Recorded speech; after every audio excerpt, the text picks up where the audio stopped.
पर्यन्ताणं नमो सिद्धाणं नमो आयुर्याणं नमो वज्रायाणं नमो लोहे सव्वसायणं। ऋकारांत स्त्रीलिंग शब्द स्वश्रु स्वसा स्वसारौ स्वसारः प्रथमा स्वसारं स्वसारौ स्वश्रुः द्वितीया स्वस्रा स्वश्रुभ्यां स्वश्रुभिः तृतीया स्वस्रे स्वश्रुभ्यां स्वश्रुभ्यः चतुर्थी स्वसुः स्वश्रुभ्यां स्वश्रुभ्यः पंचमी स्वसुः स्वश्रोः स्वश्रूणां षष्ठी स्वश्री स्वश्रोः स्वश्रुषु सप्तमी। हे स्वसः हे स्वसारौ हे स्वसारः। संबोधन।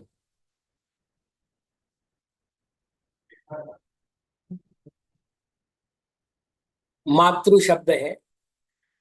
माता मातरौ मातरः प्रथमा मातरम मातृः द्वितीया मात्रा मातृभ्यां मातृभिः तृतीया मात्रे मातृभ्यां मातृभ्यः चतुर्थी मातुः मातृभ्यां मातृभ्यः पंचमी मातुः मातृः मातॄणां षष्ठी मातरि मातृः मातृषु सप्तमी। हे मात हे मातरौ हे मातरः। संबोधन।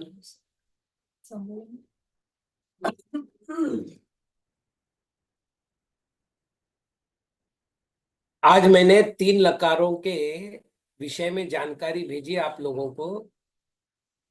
कुछ बातें मतलब कोर्स को छोटा करने के लिए, कुछ बातें जो प्रक्रिया की नहीं है, केवल निश्चित करना है, उनको मैं धीरे धीरे करके भिजवाता हूं। जैसे आज मैंने एक पाठ तैयार किया था, 100 से अधिक कहावतें संस्कृत में। जैसे आधे जलक गगरी छलकत जाए अपन बोलते हैं, थोता चना बाजे घना, तो इनका संस्कृत में कैसे प्रयोग होता है, नहीं आज मैं कर रहा हूँ। शाम को मैं देखूं रात तक हो जाए तो मैं भिजवा देता हूँ। तो ये है एक पूर्णी संख्या होती है। अब पूर्णी संख्या के बारे में छोटी सी जानकारी आपको दे दूं। जैसे एक होती है संख्या और पहला होता है पूर्णी संख्या।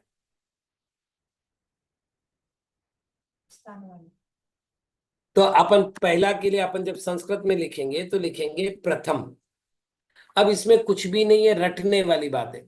तो एक से लेकर के संख्या तो संख्या तक हम संख्याओं का निर्माण कैसे करें, अपन 10 मिनट की क्लास कर लेंगे और बाकी जो है केवल रटना है तो वो उससे देख करके कर लेंगे। पूर्णी संख्या में पुल्लिंग स्त्रीलिंग नपुंसक लिंगी कैसे करना है, क्योंकि अपन जानते हैं विशेष्य के अनुसार विशेषण होता है। तो ये कन्या प्रथम आई या प्रथम है, तो मुझे कहना पड़ेगा प्रथमा कन्या, प्रथमम पुस्तकम और प्रथमः पुरुषः।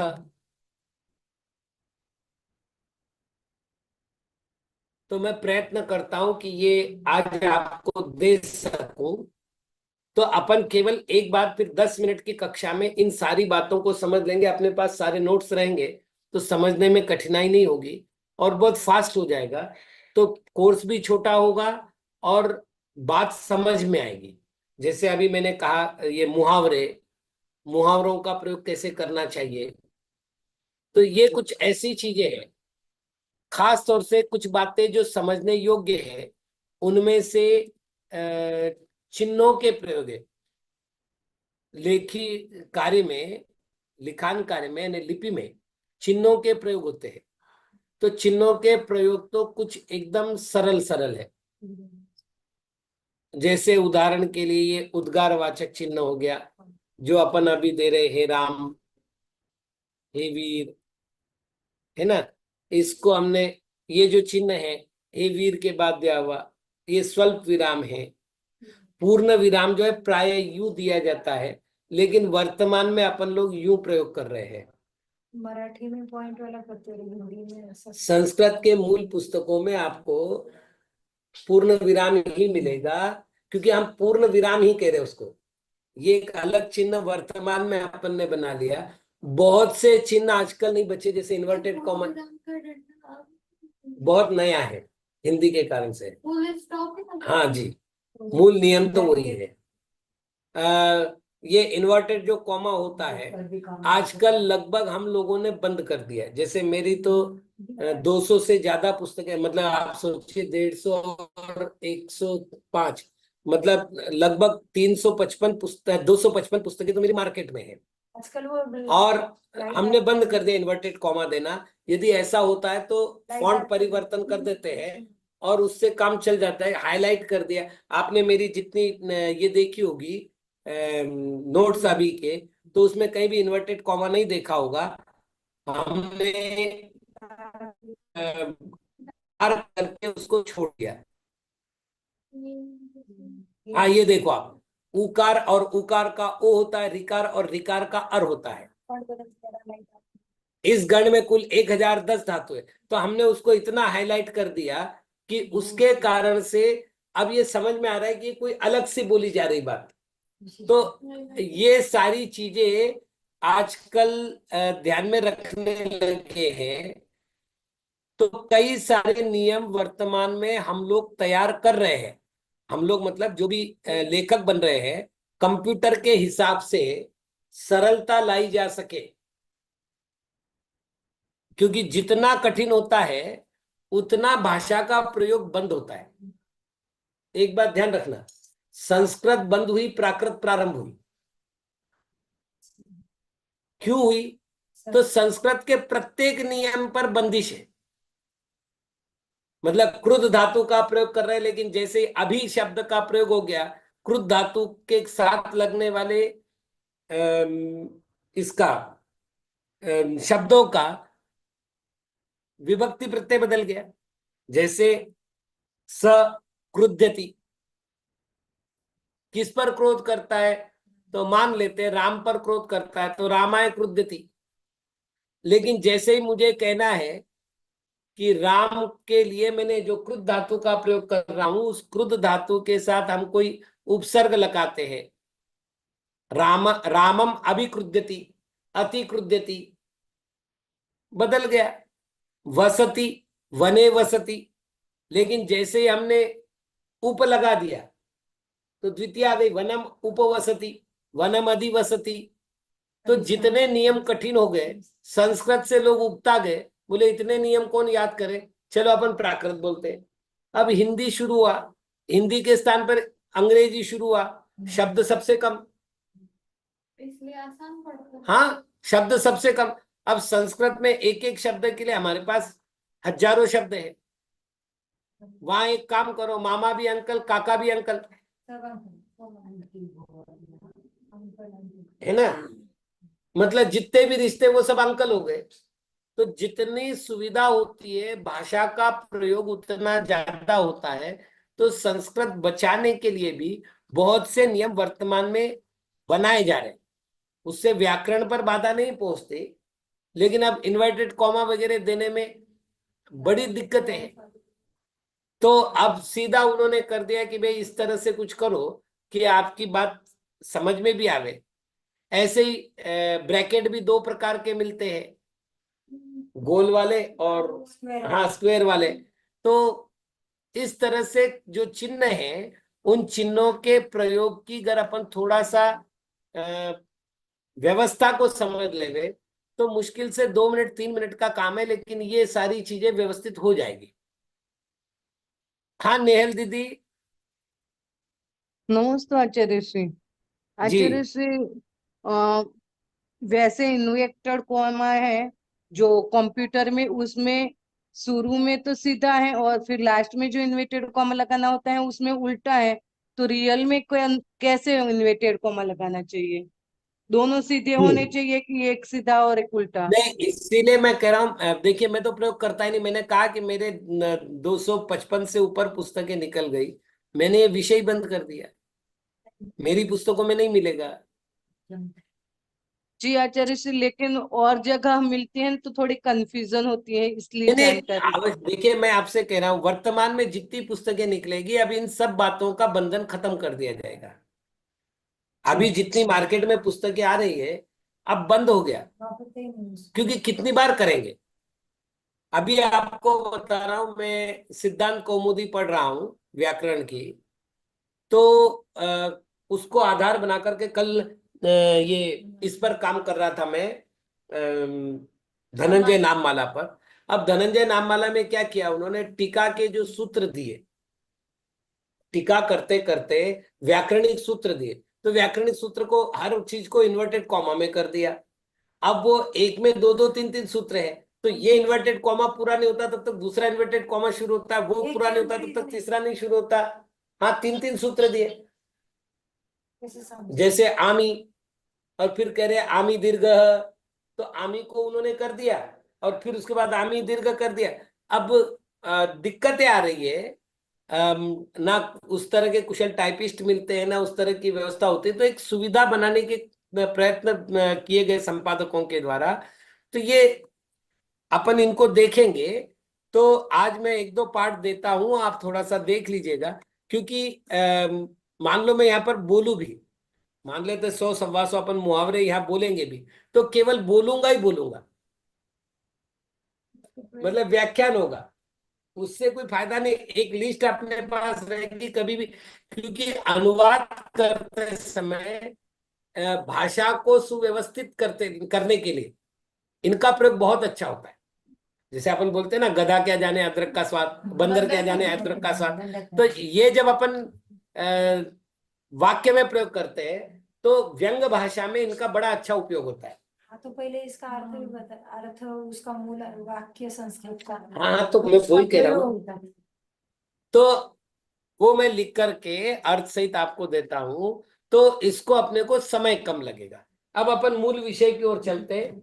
हम लोग लोट लकार के प्रयोग को देख रहे थे। तो जैसे मैंने कहा, लोट लकार के उत्तम पुरुष के एक वचन में और मध्यम पुरुष, अन्य पुरुष के एक वचन में, अन्य पुरुष के एक वचन में और मध्यम पुरुष के एक वचन में तात आदेश हो जाता है। और इस कारण से शिशु चिरकाल पर्यंत जीवित रहे तो शिशु चिरम जीवितात जीवतात हो गया, या तुम्हारा कुशल हो तो ते कुशलम भवतात हो गया। और यदि हम नहीं करते हैं तो ते कुशलम भव करने में तो कोई बाधा ही नहीं, वो तो नियमानुसार हो ही रहा है। तो ये पहला नियम हुआ था। दूसरा नियम है, प्रश्न और सामर्थ्य आदि का बोध होने पर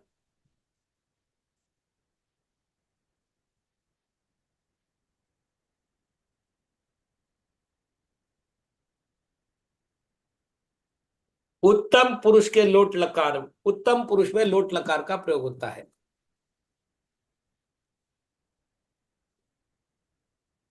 जैसे गुरुदेव मैं आपके लिए क्या करूं,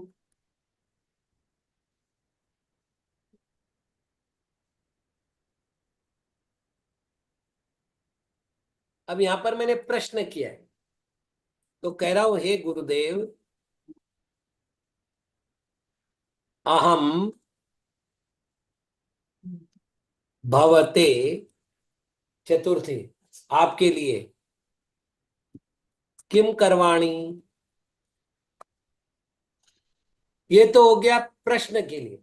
मान लो सामर्थ्य बताना है तो मैं सागर को भी शोषित कर सकता हूं, मतलब मैं सागर को भी सुखा सकता हूं, अपन बोलते हैं ना, मतलब ये मेरी सामर्थ्य है। तो सामर्थ्य बताने के लिए क्या क्या क्या करूंगा, अहम सिंधुमपि या सागरमपि। अब देखना, जितने नदी के नाम है, स्रोतस्विनी, धुनी, सिंधु, नदी, आपगा, सरिता, किसी के भी साथ यदि आपने पति लगा दिया तो सागर हो जाएगा। नाम माला पर काम शुरू किया था संस्कृत टीका में, पहले जो निकला था मेरा केवल शब्दार्थ निकला था, तो संस्कृत टीका से काम कर रहा था। 1800 से अधिक शब्द है 200 श्लोकों में। 1800 से अधिक शब्द है। और यदि आपको तैयार करना पड़े, जैसे मैंने कहा स्रोतस्विनी, धुनी, सिंधु, तो उनके साथ पति लगा दो तो सागर के शब्द बन जाएंगे। तो जितने ना, जैसे वृक्ष के नाम 27 अलग से नाम दिए उन्होंने। तच्चरः, अब उस पर रहने वाला वानर, तो उसके 27 नाम हो जाएंगे। मतलब पृथ्वी के नाम में रूह लगा दो तो वृक्ष के नाम हो जाएंगे। तो 27 है पृथ्वी के नाम, तो 27 हो गए वृक्ष के नाम। फिर उस पर चर लगा दो तो हो जाएंगे बंदर के नाम। तो ऐसे कई सारे शब्द निर्माण होते हैं।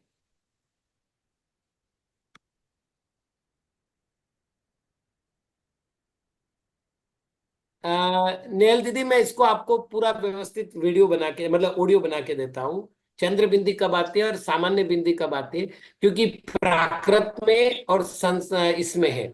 संस्कृत में तो चंद्र बिंदी का काम बहुत कम है लेकिन कम है। संधि के प्रकरण में, संधि के प्रकरण जी जी। अहम सिंधुमपि शोषयाणि, मैं सागर को भी सुखा सकता हूँ।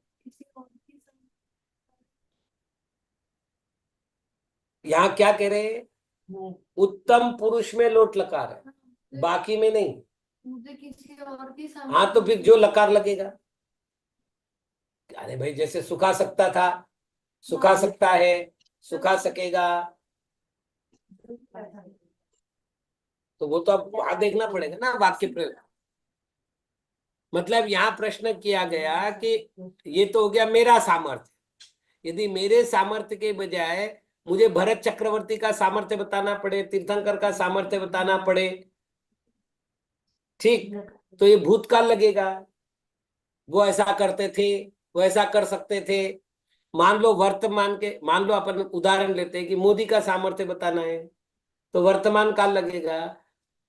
मान लेते वीरांगज मुनिराज का सामर्थ्य बताना है तो भविष्य काल का लगेगा।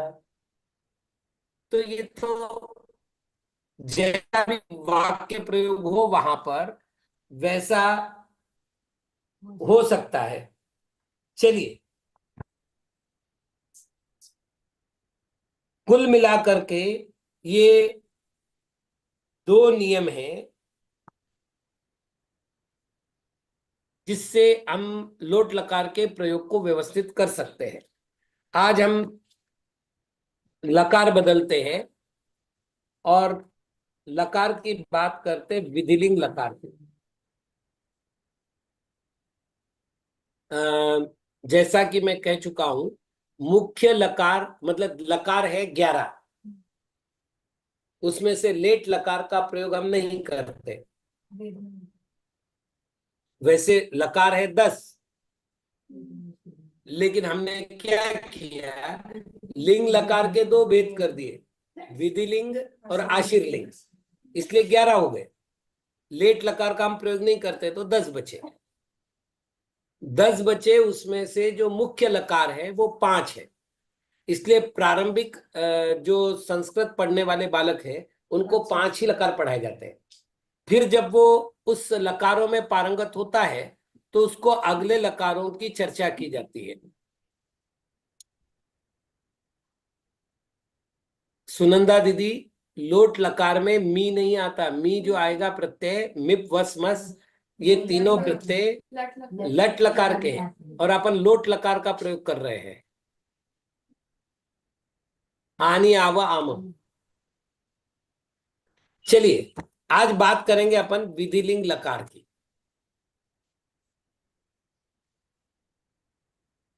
तो विधिलिंग लकार में अपन सबसे पहले ले लेते भू धातु। भू धातु के साथ प्रत्यय लगाना है, ये पहले अपन कर चुके हैं, ये केवल फॉर्मेलिटी में बता रहा हूं। भू में प्रत्यय लगाने के बाद प्रत्यय से पहले नियम से कर्तरी शब्द से शब्द का प्रयोग मतलब अ का प्रयोग होता है और प्रत्यय लगता है। फिर धातु का गुण होता है,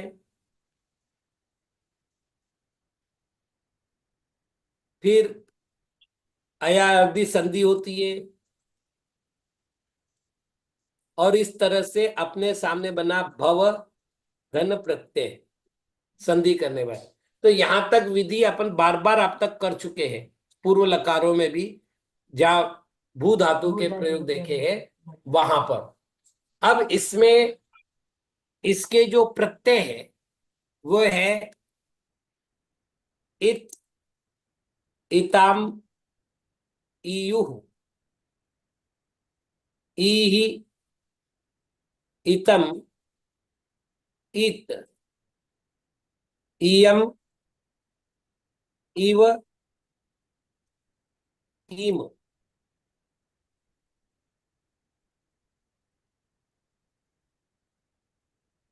आएगा। अब आप देख लो कितना सरल हो गया। अगर यहां तक की प्रक्रिया हमको आ गई तो केवल अब प्रत्यय जोड़ने हैं। तो यहां पर मान लेते हैं हम इत प्रत्यय जोड़ते हैं। अब छोटा सा पूर्व प्रकरण याद कर लेते। अ के आगे विजातीय स्वर आने पर, और वो भी ई आने पर, अ और ई मिलकर के ए होता है। क्या हुआ?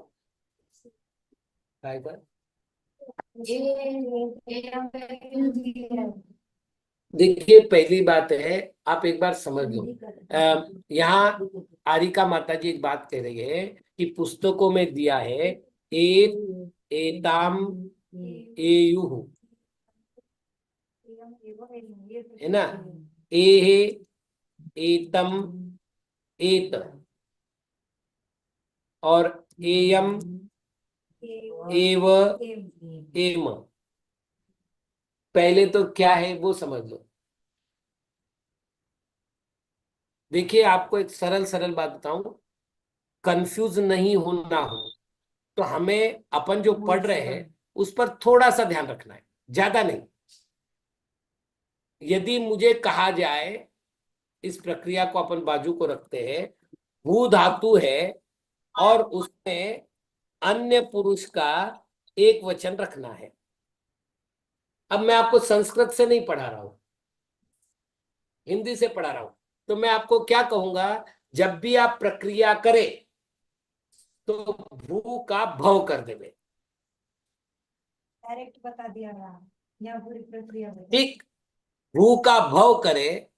अब उसमें प्रत्यय लगाओगे एत, तो ये हो जाएगा भवेत। ठीक, और मैंने क्या किया, आपको प्रक्रिया बताई। तो प्रक्रिया में हम कर्तरी शब्द कर रहे हैं, कर्तरी शब्द कर रहे हैं तो उससे क्या हो रहा है, अ आ रहा है। तो भव में अ मिलने के बाद भव पूरा हुआ। अब भव पूरा हो गया और सामने अगर एत लाया तो ये हो जाएगा भवित। क्लियर? तो हम क्या कर रहे हैं, हम ये कह रहे हैं कि भव के साथ एत नहीं लगाना है, ईत लगाना है। तो ये हमारा होगा जब हम स्वर संधि का नियम लागू करेंगे यहाँ पर, तो ये भवेत बनेगा। ठीक, तो इसमें हमने क्या किया है, हमने संस्कृत की प्रक्रिया का आश्रय लिया। प्राय करके जितनी, मतलब मेरी खुद की पुस्तक में जो संस्कृत शिक्षा नाम की पुस्तक निकली थी, वो हमने ए देता में यू ही दिया है, क्योंकि हम हिंदी पढ़ा रहे हैं, हिंदी से संस्कृत पढ़ा रहे हैं, प्रक्रिया नहीं दे रहे। मतलब हमने क्या कहा, अब आपको बता रहा हूं। जैसे मैंने कहा आपको वर्तमान काल के रूप बनाने हैं, तो मैंने क्या किया, अति, अतः, अंति लिखा है, मेरी जो पुस्तक है। ठीक है ना? नहीं, मेरी पुस्तक में भी यही है। अब प्रश्न है, हमने अभी क्या लिखाया, ती, तह, अंति, अतीत, अंति, है ना? अब ये क्या हुआ, तो कोई अंतर नहीं आया। भू धातु का भव आदेश करोगे तो अति लगाना पड़ेगा। मतलब यदि संस्कृत टू संस्कृत चलोगे तो प्रत्यय अलग लगेंगे, अलग नहीं लगेंगे, मतलब उसका रूप लिखने में अलग लिखने में अलग आएगा, और मतलब हिंदी से प्रक्रिया पूरी बनेगी। मेरे यहाँ अ कैसे आया? तो कर्तरी शब्द से आया। और आपने क्या किया? प्रत्यय लगा बोले दिया। हमने शप नाम का कोई प्रत्यय लगाया ही नहीं, भू धातु का भव कर दिया और उसके साथ अति जोड़ दिया तो भवती बन गया। तो इन्होंने वो सुविधा, ये जो पुस्तक है रचनानुवाद कौमुदी, ये कपिल देव द्विवेदी की, इसकी 3 पुस्तकें हैं। प्रारंभिक रचनानुवाद कौमुदी, रचनानुवाद कौमुदी और प्रौढ़ रचनानुवाद कौमुदी। तो इन्होंने क्या किया, जब भी मतलब हिंदी से इन्होंने संस्कृत पढ़ाने का प्रयत्न किया और इनको 30 पाठ में पूरा पढ़ाना है संस्कृत। मतलब ये ज्यादा से ज्यादा 120 दिन का कोर्स है, प्रामाणिकता से 120 दिन का कोर्स है, जिसमें आप लिखना सीखेंगे, बोलना सीखेंगे, अर्थ करना सीखेंगे। तो ऐसे समय में उनको छोटे से नियमों में आपको प्रक्रिया में डाल करके वो कंफ्यूज नहीं कर सकते थे। नहीं, मेरे सामने समस्या है कि हमको आपको 2000 धातुओं का रूप सिखाना है। यदि मैंने प्रक्रिया नहीं बताई तो आपको कितना याद करना पड़ेगा? तो भू का भव, जी का जय, नी का नय, स्मृ का स्मर। अब मुझे नहीं बताना पड़ेगा ये, क्यों? अब आप देख लीजिएगा, जी, नी, स्मृ, ठीक। अब आप देख लीजिएगा, जी का जय क्यों हुआ? अरे हमने भू का जैसे भो किया था गुण में, जी का जय किया गुण करके, और आगे अ आने पर जी का जे का जो ए था उसका अय हो गया। अय होने के कारण से जयती बन गया। नी का नय हो जाएगा, स्मृ का स्मर हो जाएगा। तो जब प्रक्रिया करेंगे तो किसी भी धातु की प्रक्रिया में आपको कठिनाई नहीं आएगी। इसमें आपके सामने प्रश्न आएगा, दा धातु का क्या करोगे? तो इन्होंने डायरेक्ट रूप क्योंकि दा धातु के रूप बनते ददाती। तो फिर प्रश्न आएगा दा धातु का ददाती कैसे हो गया? तो दिक्कत आएगी, फिर दाती क्यों नहीं करे? भाई भू का भवती, तो दा का दाती। तो प्रक्रिया करने के पीछे मूल उद्देश्य ये है, बाकी और कोई बात नहीं है। तो मतलब या यहाँ केवल वो भाषा की सुविधा, भाषा की भाषा भिन्नता। की भिन्नता है, चलिए, इसलिए। भवदन इत इताम, तो हमने क्या किया है? नहीं तो आप वो याद कर दो, कोई बाधा नहीं है, उसको हटाना नहीं है। आपने यदि वो याद कर रखा है तो आप वही रखो, कंफ्यूज हो जाता है ना। कंफ्यूज मत करो। दो दो प्रत्यय याद करने की जरूरी नहीं है, वो रखो। नहीं नहीं, बात उसकी नहीं आएगी, नहीं आएगी। ठीक है, दूसरी कोई और प्रक्रिया बता देंगे। देखिए, जब अपन, देखिए हमेशा शैली लेखक की होती, सिद्धांत लेखक के नहीं होते, शैली लेखक की होती। तो लेखक जिस तरह से करता है, यहाँ पर केवल अपने को ध्यान रखना है, अ और ई मिलकर के ए होता है, ये गुण संधि का नियम है। इसलिए अपन ने यहाँ पर भी किया भवेताम। ऐसे भव धन इयु भवेयु। अब मैं यहाँ पर लिखूंगा नहीं, अपन यही काम कर लेते हैं। ये अपना सामने चल रहा है। अब मध्यम पुरुष के रूप बनाते, तो भवदन ई, भवे, भवदन इतम, भवेतम, भवदन इत, भवेत, भवदन इयम, भवेयम, भवदन इव, भवेव, भवदन ईम, भवेम। अब एक काम करो, जी धातु का इसी तरह प्रक्रिया करके जय रूप बना लो। तो जयेत, जयताम, जयेयु, जये, जयतम, जयेत, जयेम, जयेव, जयेम। स्मृ धातु का स्मर कर लो प्रक्रिया से। री का अर होता है तो स्मर हो जाएगा गुण होने बाद। तो स्मरेत, स्मरेताम, स्मरेयु, स्मरे, स्मरेतम, स्मरेत, स्मरेयम, स्मरेव, स्मरेम। अब एक प्रक्रिया, बस आपको क्या ध्यान रखना है, धातु का, चाहे धातु का अंतिम भाग स्वर हो या धातु के उपधा का स्वर हो, उसका गुण होता है। ये नियम आपने ध्यान में रखा। अब इतना नियम ध्यान में रख के आपका ये काम पूरा हो गया, एक लगा करो। कुछ करने की आवश्यकता ही नहीं। चलिए बाकी चल